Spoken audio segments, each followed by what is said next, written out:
A dog can smell fear, but this one knew something deeper. As the storm screamed across the bones of El Colo, a battered German shepherd named Echo stood at the edge of the old timber bridge, ears perked, body stiff, heart locked on something no human could see. Then came the cry, a mother's voice, shredded by wind and rain. Somewhere out in the black floodwaters, a child was slipping away, and without waiting for permission, Echo leaped.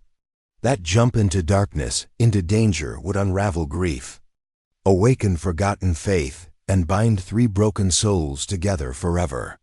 If you believe dogs don't just save lives, but carry pieces of our hearts through the worst storms, subscribe to Shepherd Legacy and tell us the name of the city you're watching from, so we know where this story reaches. The rain didn't fall anymore. It punished. Every drop hit the earth with a crack, bouncing off the muddy pavement like spent shells. The Elk River, once a sleepy trickle through a ghost town valley, now roared like something ancient and furious. 15 feet above normal, trees vanished beneath its claws. Cars drifted like leaves. And somewhere inside the chaos, someone was screaming for help.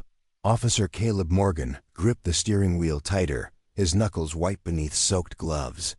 His squad truck groaned along the backroads of El Colo, wheels half submerged. In dirty water, headlights flickering through the mist. Wipers scraped across the windshield like metronomes marking time he didn't have. Beside him, Echo lay still in the back cab, alert, quiet, his ears twitching with every distant crack. Echo didn't bark unless it mattered. Caleb knew that. They'd worked together long enough for trust to replace guesswork. Echo was 6, but the world had aged him. Black and tan coat, streaked with gray at the muzzle. A distinct white patch over his right eye, like a scar painted by time. A limp in his rear leg from a training accident in Arizona. But his heart? Untouched. Undeterred. They were heading toward the old timber bridge, one of the last crossings in town not washed out by the flood.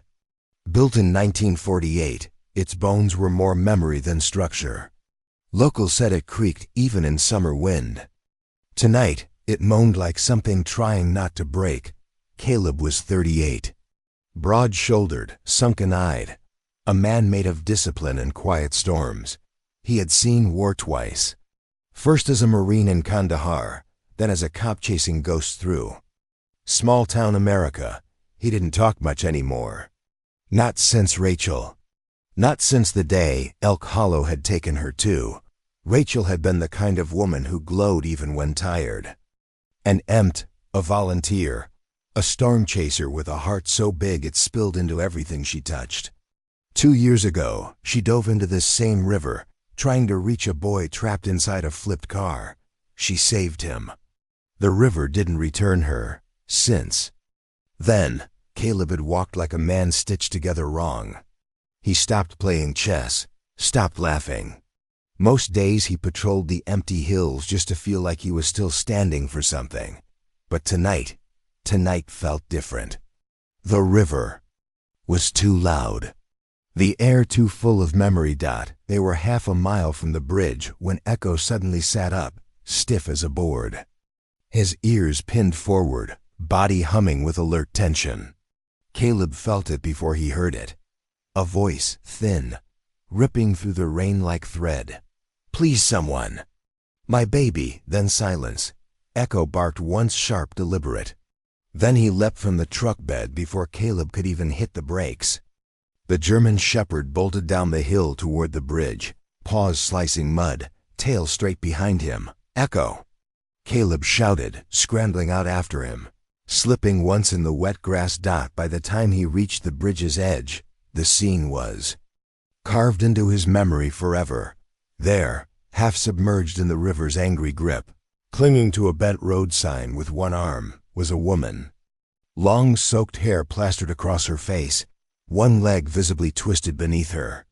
And in her other, arm barely held above the water, was a child. Small, limp, a pale face tucked into her neck. The child wasn't crying. That terrified Caleb most. He grabbed his radio. "Dispatch, this is Officer Morgan. I've got a woman and child in the flood zone at Timber Bridge. Child appears unconscious. Mother is injured. Immediate assistance needed, priority 1. Static. Dispatch?" "Come in." "Nothing." Echo growled low beside him, his body stiff, eyes locked on the woman and child.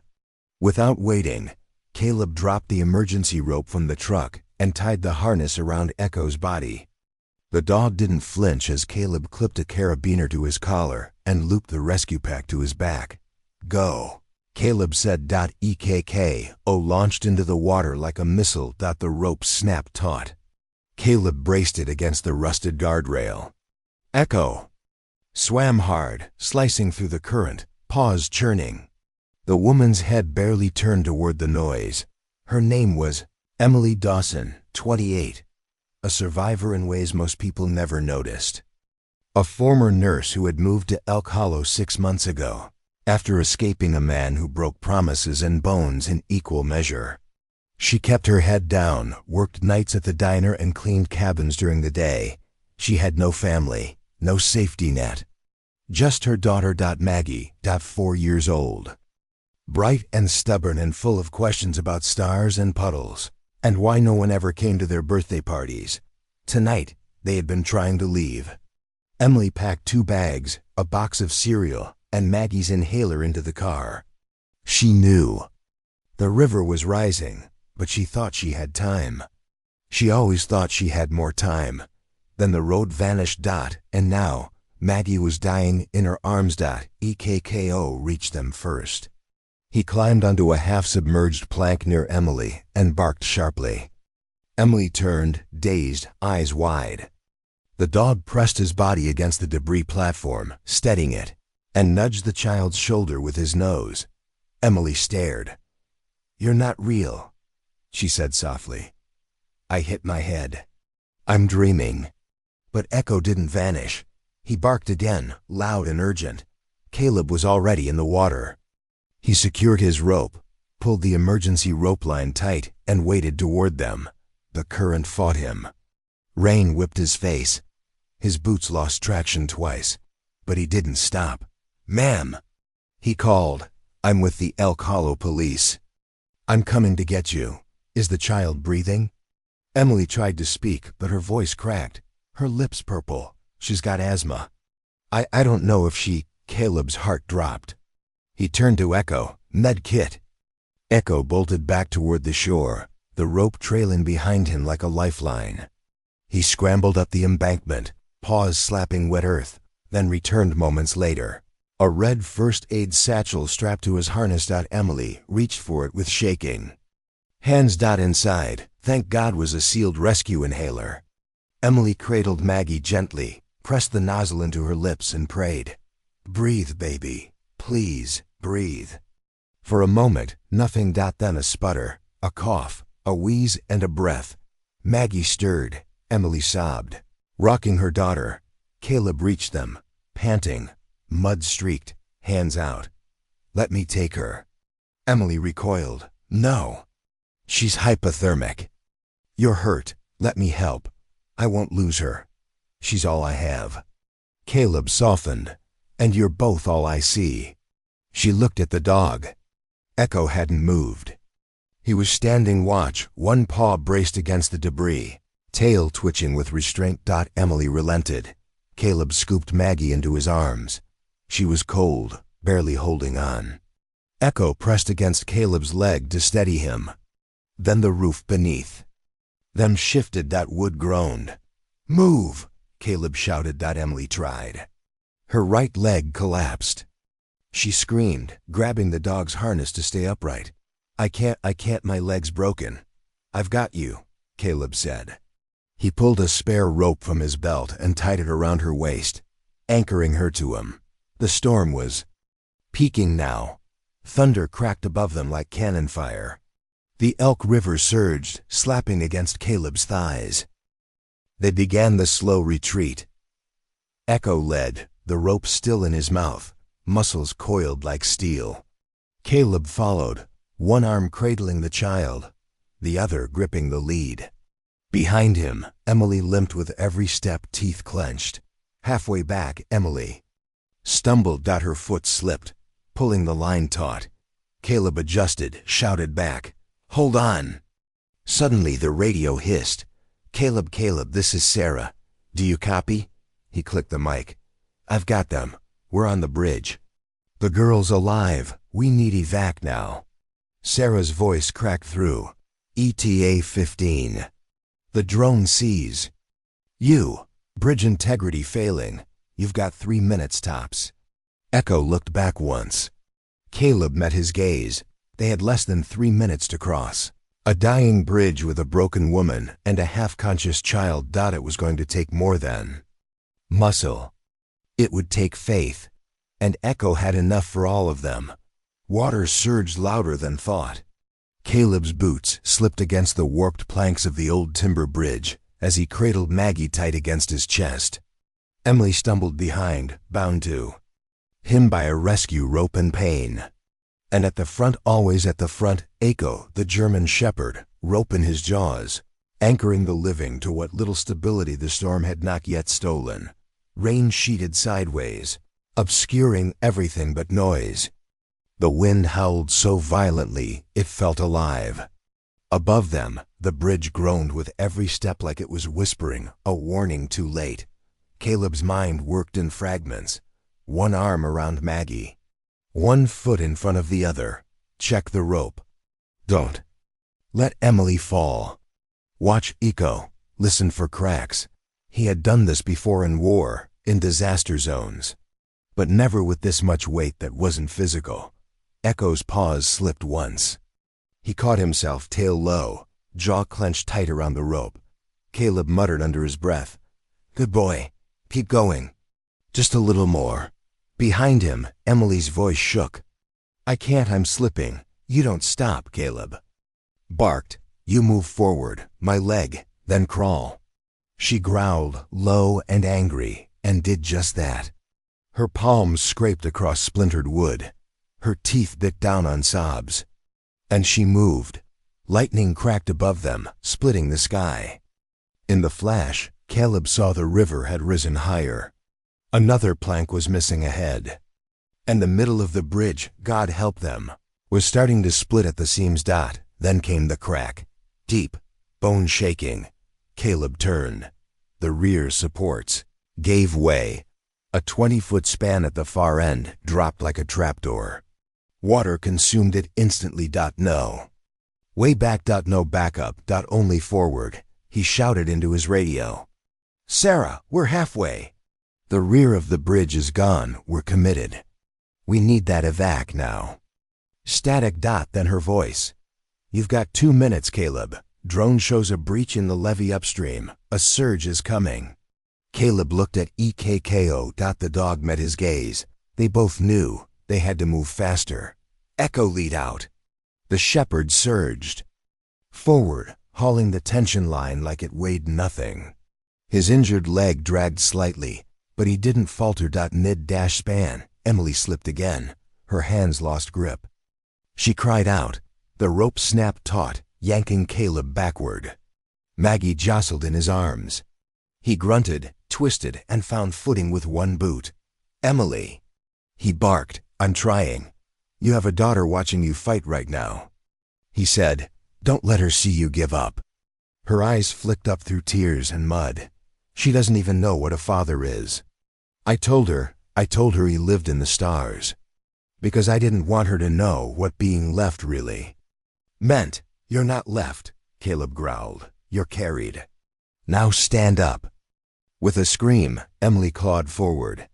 Echo barked once. Sharp. They moved again. 20 feet from safety. Then everything collapsed. The bridge's spine snapped behind them with a sound like the earth groaning. Caleb's foot hit a rotten plank. It cracked. Maggie slipped. Double quotes. No dash. No, the child fell. Time slowed. Emily screamed. Caleb reached too late. Maggie dropped through the gap and vanished into the flood. Silence. Then Dasha. Splash. EKKO had jumped. No command. No hesitation. Only instinct. Only love. He plunged into the black water, body a streak of will and fur. Caleb scrambled to the edge. Emily crawled beside him, mouth open in a soundless cry. Down below, the child's jacket surfaced. Still. Floating. Ekko swam hard, eyes locked, jaws clenched. He reached Maggie in seconds, bit gently into the back of her coat, turned with the current, and began the agonizing arc toward the opposite bank. Debris slammed into him. A tire, then a tree branch. He didn't let go. Caleb was running now. Off the remaining span of the bridge, down the muddy embankment, slipping once, catching himself, sprinting toward where he prayed they would land. Ekko made it to shallows. He dragged Maggie onto the mud. One paw braced across her chest.